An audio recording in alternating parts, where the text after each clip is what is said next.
the vice chair of the Charlotte County Airport Authority. He is set to make his first court appearance tomorrow morning.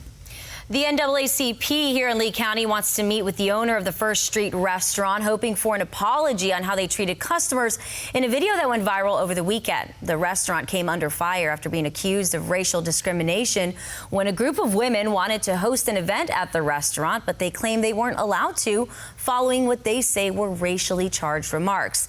The NAACP is now demanding an apology and went to meet the owner today, but he was not available, so the group will be back tomorrow. Now, this week we've been telling you about how Moderna is working to get FDA authorization for its COVID-19 vaccine for children under 6 years old. We know many people still have plenty of questions. Experts look to shine a light if it's right for your children, for example. Reporter Larissa Scott takes a closer look about what's true and what is not.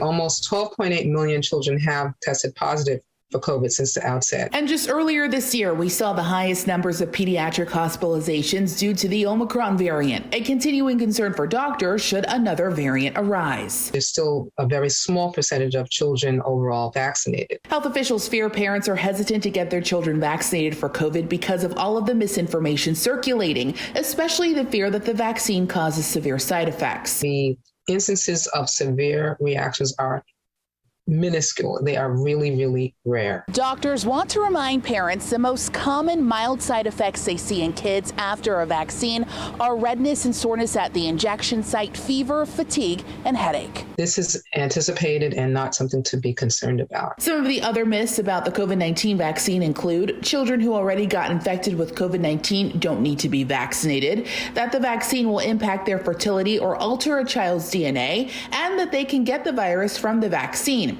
Doctors say all of these are simply not true and in some cases impossible. They're not credible. And it's unfortunate because it makes our work that much harder. Experts stress the conflicting misinformation going around makes it tough for parents to know what to trust. That's why they have to make sure what they're consuming is the truth. I can understand people's concerns, and there's a lot of misinformation, and people should take their time and they should read and go to useful, reliable sources. Health officials say this is crucial, especially for minority communities. And the majority of children suffering with COVID and who have died from COVID have been children of color. Some of those reliable sources for information include the CDC, the World Health Organization, the National Medical Association, and the American Academy of Pediatrics. Get the vaccine, protect your kids, talk it over with your doctor, understand what your concerns might be. Now, many people who are uninsured will have to pay if they want to get a COVID-19 vaccination. The White House said it will end its reimbursement program because due to the running out of the COVID-19 funding at this stretch, people without insurance have until April the 5th to get free COVID shots. The program stopped accepting claims for treating and testing uninsured people earlier this week. So new data shows people are moving to Florida, and particularly one part of Southwest Florida, at record rates. So Chris and I are not alone here. Definitely not. You found this today. Redfin.com ranked Cape Coral 6th in the nation for cities that people are relocating to. According to their research, Redfin said most people relocating to Cape Coral are coming from the Chicago area. And Florida was pretty dominant choice for home buyers. Miami took the top spot for relocations. Tampa then came in third. Northport was 7th, just behind Cape Coral. Now, Redfin says more companies allowing staff to work remotely is driving these moves. And whether it's the Cape or elsewhere, you've been also digging deeper into the population boom we're all seeing right here in Southwest Florida. That's right. So we're talking from new residents to snowbirds. I learned that more people than ever are starting to stay here all year round. Still ahead, the money that it brings in and what I found out about where exactly that money goes. Plus, all the talk about the AFC West being the NFL's hottest division really was the case. Major fire broke out in Denver. No injuries, but at the home of the Broncos. Most of us did not get any rain at all today. However, behind the front, we still have a few showers out there in the Gulf. Could we see any of that overnight, tonight, into tomorrow? We'll take a look at it in just a bit. For those of us who are just getting to know Southwest Florida, we're learning a lot about tourism season 2. And for those of you who have been here for a long time, it might be eager for you guys to wait for that year's season to end. Well, I hate to break it to you, there might not be any end in sight. Local tourism industry leaders show me why the period known as the off season might never be the same again. When I asked Lloyd Knoll to share pictures of his new life in Southwest Florida, it was smile after smile, sunset after sunset. We love getting out on the water. The initial plan was to stay in Southwest Florida seasonally, but the pandemic shifted his perspective. The original plan actually was to move down here, stay down here for 7 months, up in Minnesota for 5, but after being here for a couple of months, I have no desire to go back. And now it's sunshine and palm trees all year round for the Knoll family. Another obvious choice, for us, is that it starts with T and rhymes with axis, right? Minnesota is a very high tax state, so that obviously played a role in. Lee County does not track which seasonal residents stay year-round, but District 4 Commissioner Brian Hammond says he knows the pandemic has kept more people here. Anecdotally, what we're seeing with our seasons is that people actually are staying longer. And so, whereas we used to get our restaurants and roads back after Easter, some of them are still going back, but not as many as they used to. This while tourists continue to come in. Lee County's having the best year ever. Industry leaders like Bill Wachulis, the general manager at the Pink Shell Resort, says already 2022 is beating record numbers set in 2019. About 12% up to 2019. So. And that was historic, right? Yes. Even then. Yeah, that was the best year before. Helping change the seasons in Southwest Florida as we know it. Same amount of people on the road that you have in June, July than you would in March, February, March. I think it's good for our area. The biggest challenge now for commissioners is to keep up with the infrastructure, to build roads that are wider and bigger and can accommodate the traffic and the people that are here.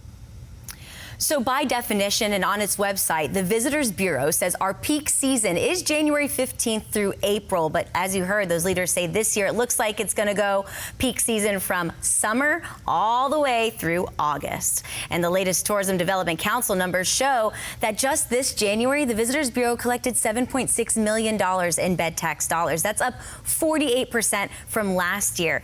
And more than half of those tourism dollars go to mainly to continue advertising Southwest Florida as a premier destination.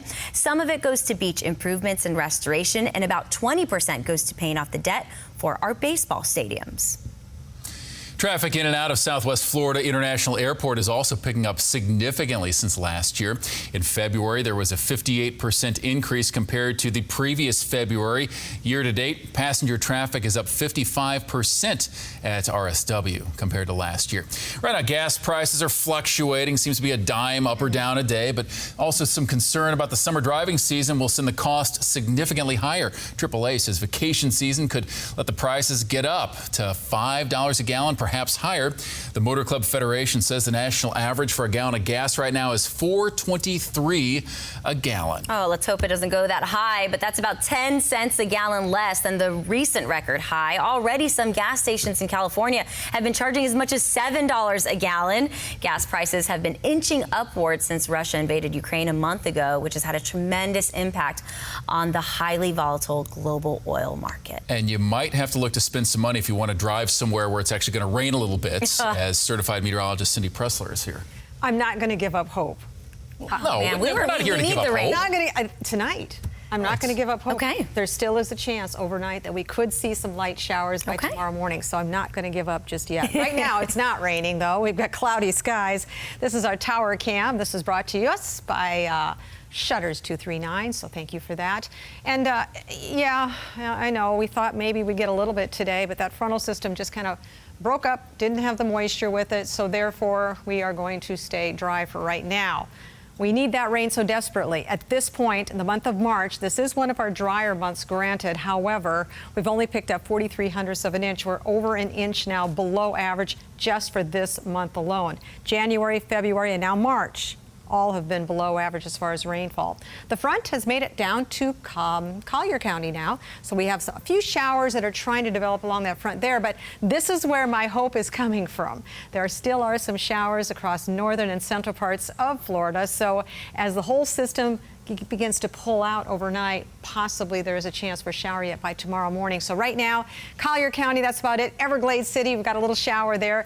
Very little today at all. Heavier amounts were to the north of actually Tampa, St. Pete. Little spots here and there in our eastern areas. So that's about it.